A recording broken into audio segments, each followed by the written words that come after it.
Alright, so that was editing. Editing sucks. But more importantly, I get to talk about wrestling. Yay!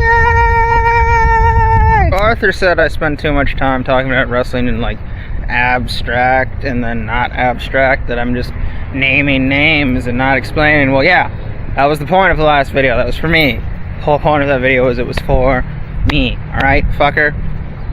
So, now someone wants me to talk about wrestling, I have to like figure out what, because there's a lot to talk about. There's history, there's booking philosophy, there's terminology, there's the art of wrestling, there's the history of wrestling, eras, figures, important things, this, that, and the other. There's just a lot to talk about. So, what I think I'm gonna do for this one is talk about something you guys actually know. Oh shit, am I still going? And that is because I've talked about wrestling. I've talked at you people about wrestling for so long. You know what a heel and a babyface are. But we have 13 subscribers now, so some of them aren't you guys.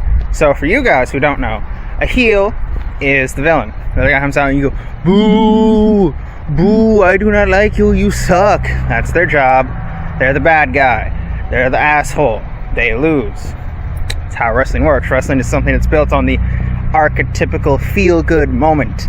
It tells us that in order for the world to become a more just place, the villain loses. The asshole gets his comeuppance. I'm pretty sure this is where my outlook on life, that things work out for the best, comes from, because I've just been that's just been the story that has surrounded my life for a while, and I just kind of figured that out while talking. So yay, wrestling's cool. I'm still going? Goddamn. I don't know if I'm going.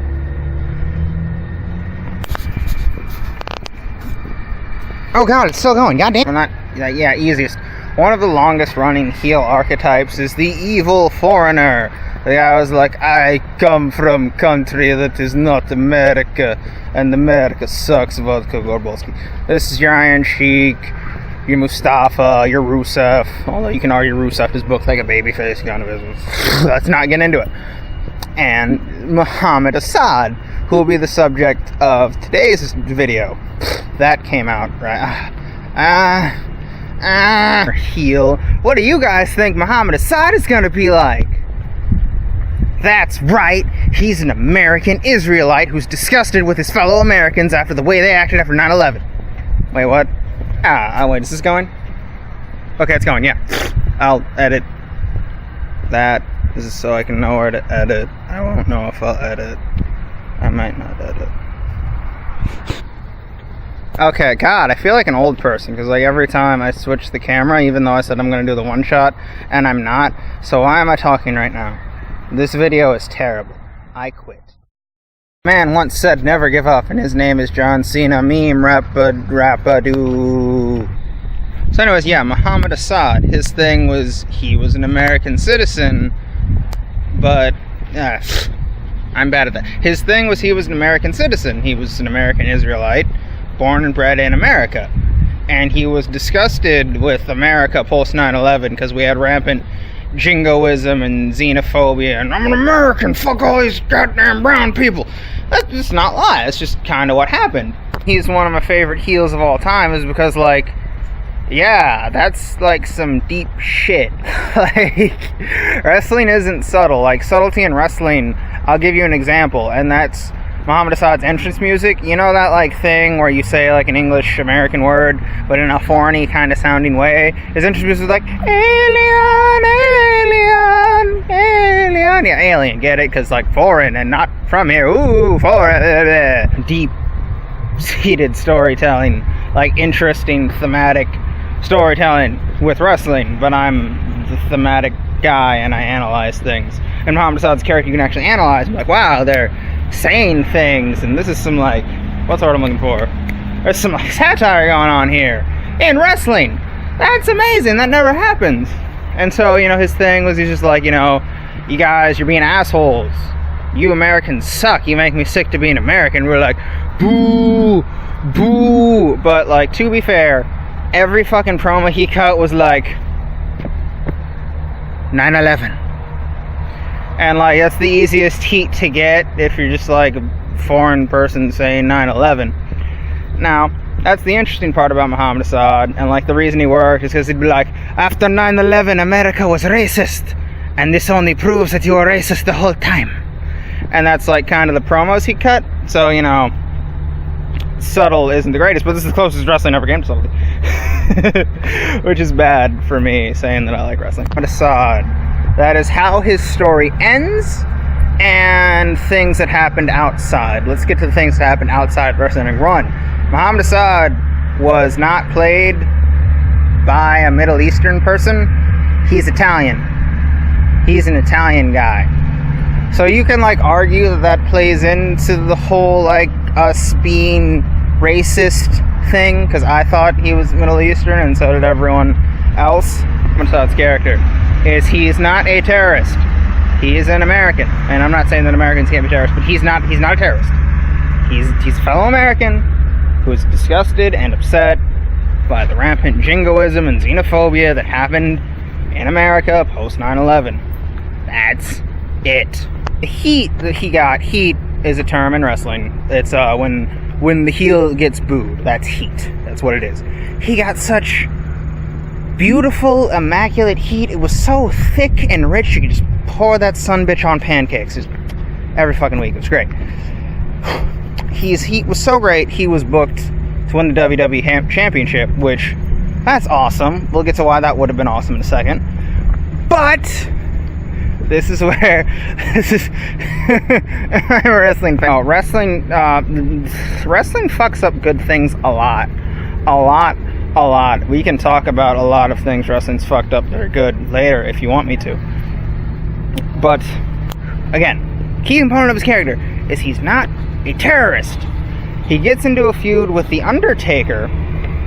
He comes out, Undertaker, rest in peace, Undertaker, dead man. Does his dead man shtick. Muhammad Assad comes out, says some foreign gibberish, says, praise Allah! Gets on his hands and knees, and then dudes in black ski masks comes out and try to hang The Undertaker, and that's terrorism. That's an act of terrorism.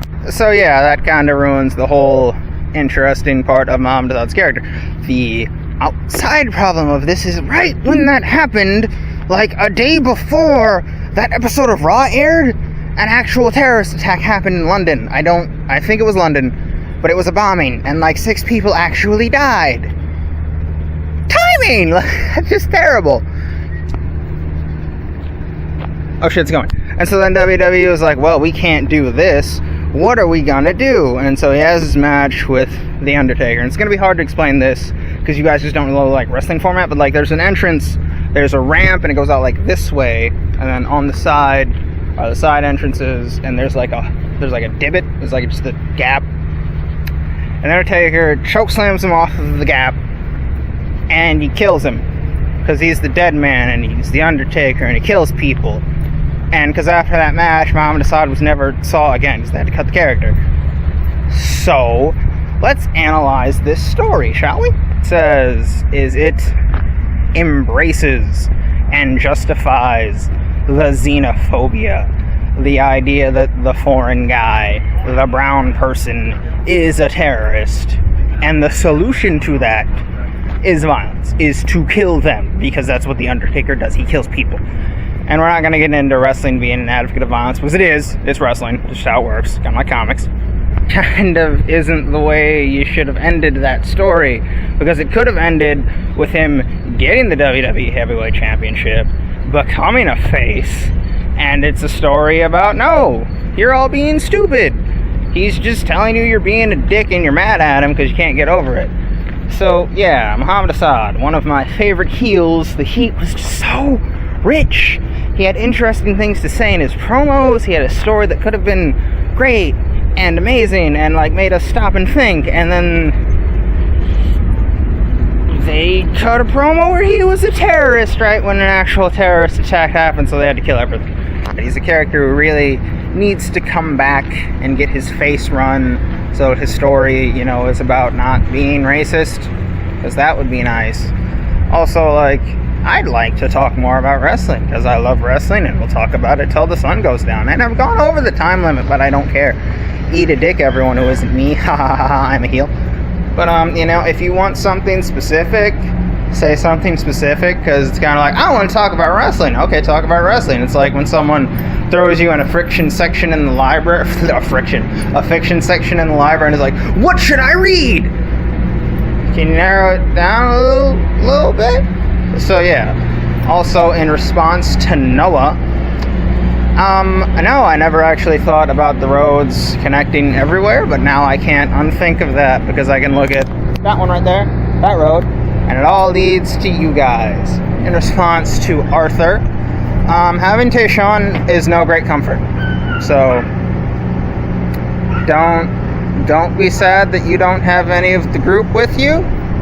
It's not all that great. I'm out, faggots. That was mean. I don't know why I did that. Why do I call you faggots? Because you are. Yeah. Just now occurs to me I didn't explain what a face was, but you should be able to put that together. If I said heel and face, then explain to heel. But a face is the good guy. The baby face. The lace your boots, eat your vegetables, kids, and never give up, rap-a-doo. He's the guy who comes out and we go, yeah, we're happy to see you. And I didn't explain what a promo is. A promo is what the guy says when he has the mic and is not wrestling. There you go. I explained things. Are you happy, Arthur?